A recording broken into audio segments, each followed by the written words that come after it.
আপনি একজন শিক্ষক হিসেবে ঠিক কেন মনে করছেন যে আপনার রাজনীতিতে বর্তমানে আসাটা খুবই প্রয়োজন? আসলে শিক্ষকতা পেশা একটা মহান পেশা। এ পেশাতে থাকাটাই সবচেয়ে ভালো, কিন্তু তারপরও রাজনীতিতে আসছে। বর্তমানে রাজনীতি এমন একটা নোংরা মানুষের হাতে যাচ্ছে, ভবিষ্যতে আরো যাবে। হ্যাঁ, তারা বিভিন্ন চাঁদা, জুলুমবাজ, অত্যাচার ইত্যাদি কাজে তারা সম্পৃক্ত, এবং ভালো মানুষের ন্যায় বললেই চলে।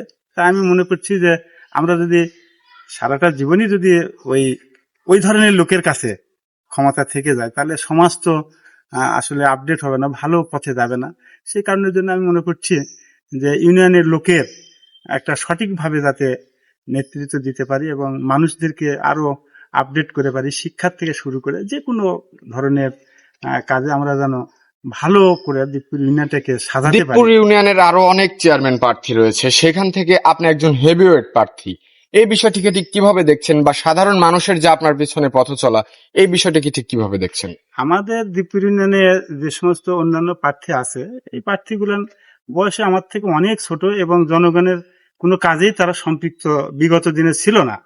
আমি কিন্তু দীর্ঘদিন ধরে এই দিকপুর ইউনিয়নের সকল স্তরের জনগণের সাথে আমি সম্পৃক্ত আছি, এবং তারাও আমাদের সাথে সম্পৃক্ত, এবং তাদের সুখে দুঃখে যে কোনো ডাকে আমি যাই, এবং গ্রামের যে সমস্ত বিচার সালিশ যেগুলো আছে সেগুলো সুষ্ঠুভাবে, যাতে চাঁদাবাজি কিংবা অন্যান্য দখলদাররা যারা সমাজের ভিতরে যারা ওই যে প্রার্থীগুলো আছে, এরা যে বিভিন্ন রকমের মানে সন্ত্রাসী কার্যকলাপের সাথে জড়িত আছে, এই সমস্ত কার্যকলাপে যাতে তারা জড়িত জনগণকে যাতে করতে না পারে, সেই কারণের জন্যই আমি তাদের হাত থেকে মুক্ত করার জন্যই আমি এই পথে অর্থাৎ রাজনীতিতে আসি। আমি দীর্ঘদিন থেকে ছাত্র জীবন থেকে বিএনপির সঙ্গে জড়িত ছিলাম এবং আছি।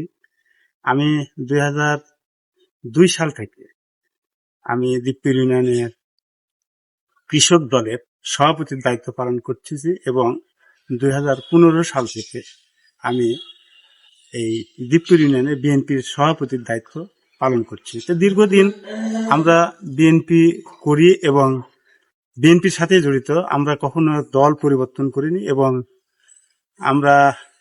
আমি বিশেষ করে আমার পরিবার সহ সবাই, আমাদের বংশধরেরা সবাই বিএনপির সাথেই জড়িত, এবং আমরা কখনো অন্য দল করিনি। বহুত নির্যাতন আমরা সহ্য করেছি, এমনকি বিএনপি এমন একটা সময় গেছে যে বিএনপি করার কোনো লোক আমি দিকপুর ইউনিয়নে তেমন পাইছিলাম না। এখন বর্তমানে সবাই সুসময়ে 24 সালের পর থেকে এসে 5ই আগস্টের পর থেকে তারা বিএনপিতে এখন অনেক লোক এখন আছে। সেই কারণের জন্য আমি মনে করছি যে একসময় বিএনপি করতো না, কিন্তু এখন তারা পর্যাপ্ত পরিমাণে বিএনপির সাথেই সম্পৃক্ত হয়ে আছে। আমি সেই কারণে মনে করছি। আর আমি এই 5ই আগস্টের পর থেকে কোনো চাঁদাবাজি কিংবা জুলুমবাজ, দখলদার এই সমস্ত কাজে আমি কখনোই কারোর সাথে জড়িত ছিলাম না, এবং আমি সততার সহিত মানুষের সবসময় কাছে থেকেছি, এবং চেষ্টা করতেছি কিভাবে আরো মানুষের কাছে যাই। আমরা জানতে চাই, আপনি নিজে একজন শিক্ষক, সেখান থেকে আপনার ইউনিয়নের শিক্ষা ব্যবস্থাকে ঠিক কিভাবে উন্নত করা যায় বলে মনে করছেন? আমার ইউনিয়নের যে শিক্ষার যে ব্যবস্থাগুলো আমাদের সিস্টেম আমাদের দেশে আছে, আমি মনে করছি আমাদের বাচ্চাদেরকে মাঝখানে পড়ালেখার কিন্তু অনেক ঘাটতি গিয়েছে। এই বাচ্চাদেরকে পড়ার টেবিলে আনতে হলে বিভিন্নভাবে তাদেরকে উৎসাহিত করতে হবে। যেমন যদি জিপিএ 5 পায়, তাহলে তাদেরকে একটা সংবর্ধনা দিয়ে আমরা তাদেরকে উৎসাহিত করতে পারি, কিংবা বিভিন্ন ভাবে তাদেরকে খেলাধুলা আমোদ প্রমোদ দেখিয়ে তাদেরকে শিক্ষার পরিবেশে ফিরে আনতে পারি।